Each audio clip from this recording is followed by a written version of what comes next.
ముఖ్యమంత్రి గారు ఉప ఎన్నికలు వచ్చినప్పుడే ఫామ్ హౌస్ ప్రగతి భవన్కి వెళ్ళి బయటికి వెళ్తాడు.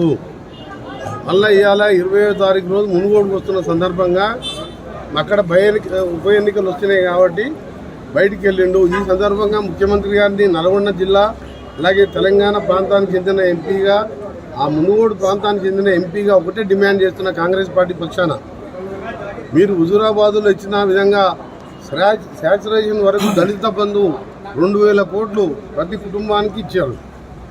ఇప్పుడు ఏంది, జనరల్గా ఉప ఎన్నికలు లేని దగ్గర మండలానికి ఒక ఊరు, అది కూడా 10-20 కుటుంబాలు తక్కువ ఎస్సీలు ఉన్న దగ్గరనే తీసుకుంటుంది. ఏమంటే పైలట్ ప్రాజెక్టు. ఎన్నికల తర్వాత మోసం చేయాలి దళితులని. అదే నేను ఒకటే చెప్తున్నా, నీకు దళితులు రేపు మునుగోడుకులో వచ్చినప్పుడు మొదటగా దళితులందరికీ ఇచ్చే మొత్తం శాచురేషన్ మోడల్ ఇవ్వాలి.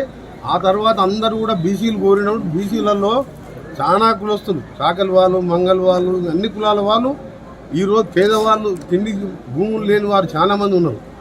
బీసీ బంధు కూడా ప్రకటిస్తాను అని చెప్పినాం. ఇప్పటివరకు దాని మాట లేదు. దాంతోపాటు ఎస్టీలకు సంబంధించిన వాళ్ళకు దళిత బంధు లేదు. అక్కడ పోడు భూముల సమస్య ఉంది మునుగోడు ప్రాంతంలో. నేను భువనగిరి ఆఫీసులో కలెక్టర్ గారు అప్లికేషన్ తీసుకొని 1 రోజుల్లో క్లియర్ చేస్తానని చెప్పి 8 నెలలు అయింది. ప్రభుత్వం ఆదేశాల మేరకు ఆమె తీసుకున్నది. ఇప్పటికి క్లియర్ లేదు. అందులో భూములలో వ్యవసాయం చేసుకుంటే మొత్తం మిషన్లు పెట్టి ఖరాబ్ చేసి ఆ భూములను లాక్కుంటున్నారు. రాజశేఖర రెడ్డి గారు కాంగ్రెస్ ప్రభుత్వం ఉన్నప్పుడు పోడు భూములలో వ్యవసాయం చేసుకుని హక్కులు కల్పించారు. ఏంటంటే కేంద్రం పరిధిలో ఉన్నా సరే ముఖ్యమంత్రి గారు నిర్ణయం తీసుకుంది కాంగ్రెస్ ప్రభుత్వం. దాని విషయంలో కూడా ముఖ్యమంత్రి గారు వెంటనే పోడు భూముల సమస్య పరిష్కరించాలని కూడా ముఖ్యమంత్రి గారిని డిమాండ్ చేస్తూ, ఇంకొక ముఖ్యమైన మోసం, ఇవాళ యువత ఉద్యోగాలు వస్తాయని చెప్పి ప్రాణాలు అర్పించి తెలంగాణ తెచ్చుకుంటే తెలంగాణ ఖాళీలు భర్తీ చేయలేక 9 ఏళ్లలో ఒక డిఎస్సీ లేదు, 6000 ప్రభుత్వ స్కూళ్ళు మూతపడ్డాయి. ఇవాళ ఎన్నికలు వస్తున్నాయని చెప్పి మొన్న ఢిల్లీకి పోయి సిగ్గు లేకుండా కేజ్రీవాల్ మంచిగా చేస్తున్నాడు, గవర్నమెంట్ స్కూల్ బాగా చేస్తున్నాడు, హాస్పిటల్ బాగా పెట్టిండని చెప్పి ఎంత సిగ్గుచేటు చెప్పు. ఇంత పెద్ద రాష్ట్ర ముఖ్యమంత్రి, ఇక చిన్న ముఖ్యమంత్రి, చిన్న రాష్ట్రం ఢిల్లీ, 1 కోటి 2 కోట్ల జనాభా, అది కూడా కేంద్రం ప్రభుత్వ ఆధీనంలో ఉంటాయి, పోలీస్ డిపార్ట్మెంట్ అన్ని శాఖలు. ఆయననే అన్ని చేస్తూ ఆయనను మెచ్చుకునే వాళ్ళు నువ్వెందుకు చేయలేకపోయినావు? 5 లక్షల కోట్లు అప్పు చేసి అలా గవర్నమెంట్ స్కూల్ మంచిగా చేస్తే, ఇంగ్లీష్ మీడియం పెడితే పేదవాళ్ళు ఇవాళ అప్పు చేసి పిల్లల్ని ఇంగ్లీష్ మీడియం చదివించుకోబోతున్నారు కదా.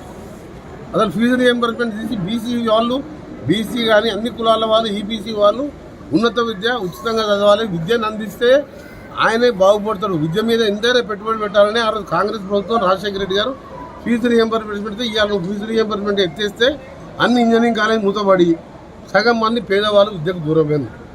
ఇవన్నీ కాంగ్రెస్ పార్టీ డిమాండ్. రేపు తప్పకుండా కాంగ్రెస్ పార్టీ వచ్చిన సమయంగా మేము దశల వారీగా యువతతో పాటు ఖాళీ ఉద్యోగాలు భర్తీ చేస్తూ, నిరుద్యోగ భృతి కూడా 3116, 50 నెలల బకాయి ఉన్న కేసీఆర్ 1,50,000 రూపాయలు ఒక్కొక్క విద్యార్థికి వస్తుంది, దాన్ని కూడా రిలీజ్ చేయాలని చెప్పి.